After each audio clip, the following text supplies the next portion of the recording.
Tough loss for the Golden State Warriors against the Boston Celtics in an NBA Finals rematch.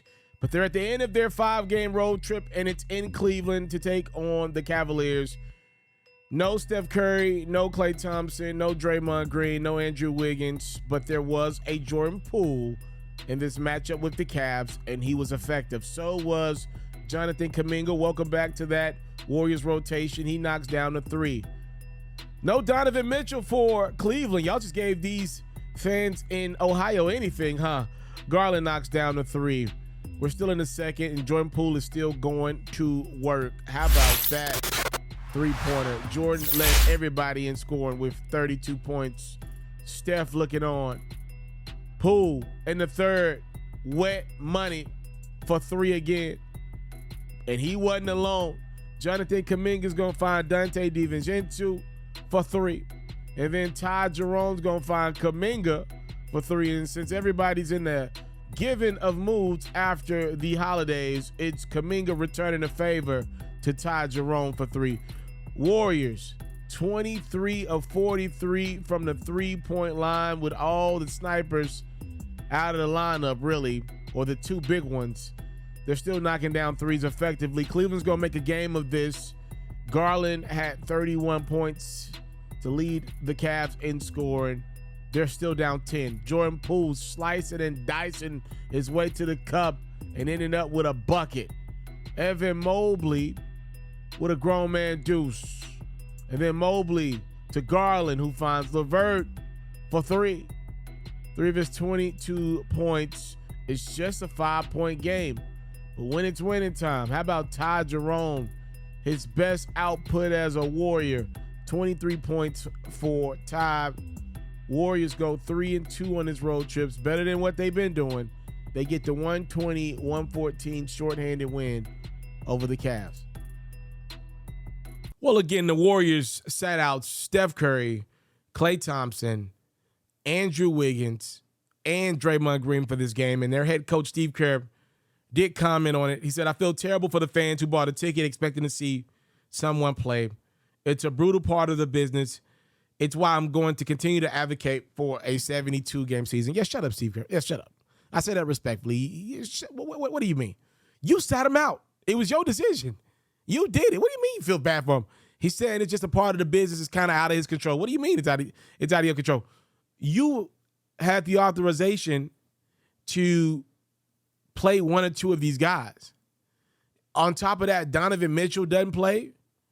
Like, to me, the biggest slap in the face in all of this, right? If you want to justify sitting Steph Curry, he's fresh off of an injury, even though he should be ready to go. He just missed a couple weeks. If you want to justify that, okay. If you want to justify sitting Klay Thompson out, even though he's missed a couple years of basketball, just for rest, you know what? Okay, I'd rather you rest Steph and Klay on different games, but okay. Draymond Green plays really hard. You came right off a back-to-back against the Celtics. You know, if you want to rest Draymond, older guy, you need him playoff time to be fresh. I'll even say okay to that. But Andrew Wiggins just came off of an injury. He's an all-star, by the way. He's a reigning all-star in this league. Played really well in the finals last year, but again, it's coming off an injury. He's young. Wiggins ain't had 15 years of experience on his body. He could have got out there and played with Jordan Poole. Like, give that crowd one all-star. Like, come on, man. You ain't giving them the legends. Can I get one all-star? And I like Jordan Poole, but can I get Wiggins? Like, come on, Steve. I'm not mad at the rest, the load management. What I'm pissed at is, why does it have to be all or nothing? Why do y'all load manage? I'm asking this to coaches. Why do y'all load manage on the same game? That's whack to me. You would think, in theory, these guys would want their stats. Steph Curry's down. Klay Thompson can easily light it up. He lit it up when, Steph was gone a few weeks ago. Andrew Wiggins, a guy that's missed a lot of this season, to me, it feels like he ain't even trying to go for a back-to-back all-star appearance this year. He doesn't even care. Like, why can't Wiggins get out there to be a good game for him to really put some stats on the board? I don't like that. I don't, and I'm always going to stand up for the fans. And to respond to Steve Kerr saying the NBA should shorten their season to 72 games, 72 wouldn't make any difference with that. 72 games from 82 games at best adds what? Maybe you get rid of maybe you get rid of 5 back-to-backs for each team. That ain't enough.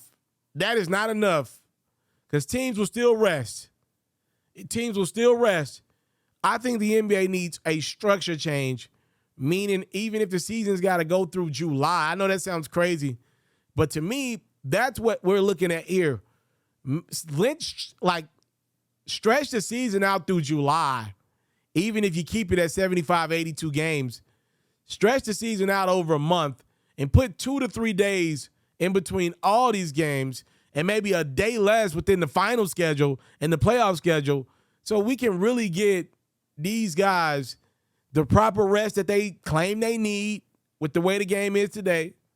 So we can also give the fans, the most important thing, the proper product that we deserve.